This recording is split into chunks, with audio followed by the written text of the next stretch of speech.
Alex? Yeah, him. Yasmin, get up here. Hello. Hello, this is Cassandra, Algiers. Can anyone read me? Mayday. Mayday. This is Cassandra. Do you read?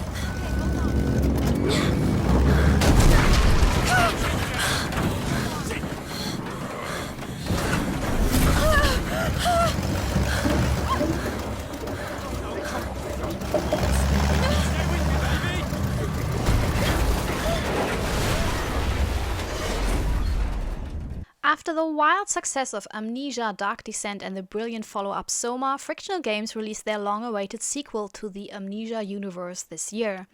Set in the 1930s, the story follows Tasi, a woman who together with a partner is part of an expedition in Africa. After a plane crash, Tasi wakes up alone in the abandoned plane in the middle of the desert. She has to find out what happened to her partner and the rest of the crew, and of course, she's lost her memory. Where did they go? Where's Salim? With a completely new environment and a widely different story to its predecessors, Frictional Games once again shows that they know how to create a gaming experience that is exciting, fast-paced, and incredibly spooky. I can do this.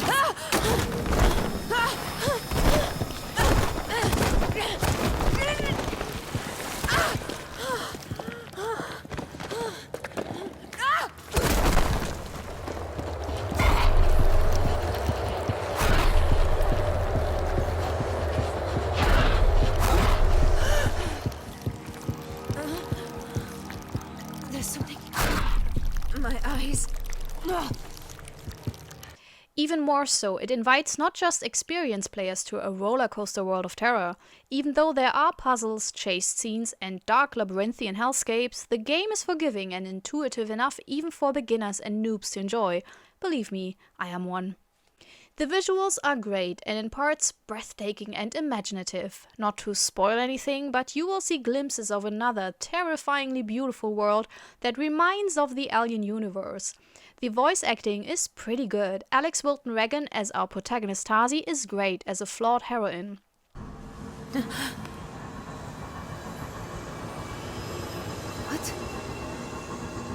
What the hell is wrong with me?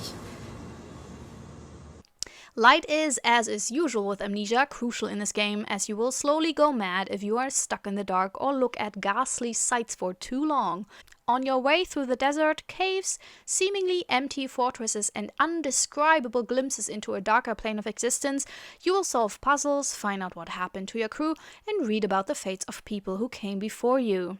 I was the first to solve the mysteries of the gate builders. Oh man, he's hashtag first under every YouTube video. I was the first human to breach the boundaries between worlds. I, Professor Thurston Aloysius Herbert of Cambridge, England, was the first.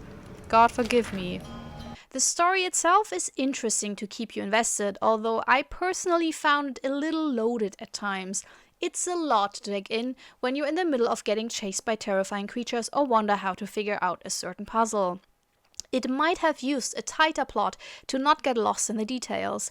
Maybe it's me, but given that the main plot itself is actually fairly straightforward, the way it's being presented to the player is occasionally a little too complex and verges on confusing. Retake. There was a white sun at the great gate.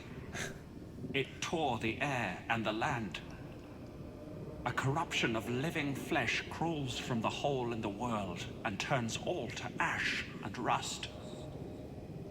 The control stones have turned against my kindred, shaping them into floating wraiths of nightmare. The city falls. I am to blame. However, this is not as much of a problem since the pacing of the game is so tight that even the somewhat bloated storytelling doesn't keep you from enjoying the hell out of every single scene and chapter. You get parts that are one long hell ride of tension followed by welcomed breathers to explore, puzzle, and discover. However, the game loses a little bit of steam in the last chapters, especially the penultimate chapter. Feels like it was tacked on and is a lot less exciting than what the developers might have intended. What I really enjoyed was the way the game lets you explore your environment without burying you in wide spaces just for the sake of game world size. There's enough room to explore each location, but Amnesia Rebirth is still a linear game and therefore keeps you from wandering cluelessly around. Having played my fair share of buggy games this year, I was delighted by how smooth the game ran. With the exception of maybe 1 or 2 glitches, I encountered no bugs or anything else that hindered me from enjoying the game. It took me a while to get used to the controls, since they, maybe on purpose, didn't really go with the standard settings that I'm used to, but then again, I haven't played any Frictional Games before. But after a short period of adjustment, everything felt organic. I'd say that I could have lived without the kind of useless leaning option, as well as the warding of evil button mash, but it didn't really bother me that much. This leaning is worth nothing. All in all, I thoroughly enjoyed the game. Even though the story was not as engaging as Soma, for example, I had a lot of fun getting to know Tasi, helping her recover her memories and more, and navigating Tasi's way through one spoopy situation after the other. As a horror game, Amnesia Rebirth did its best in scaring the shit out of me. I was shaking, I was shrieking, and I was jump scared more times than I like to admit. Well done, you Frictional Games. Oh my god, it's so many corpses. That's Ah!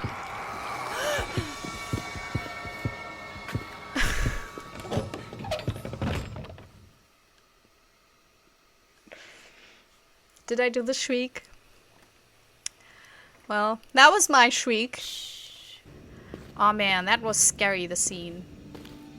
Could you tell? Because I think I kept my calm quite successfully. This is my self-recorded outro song so I don't get hit with copyright claims. If you subscribe to a lot of fun tutorials, reviews, and let's plays.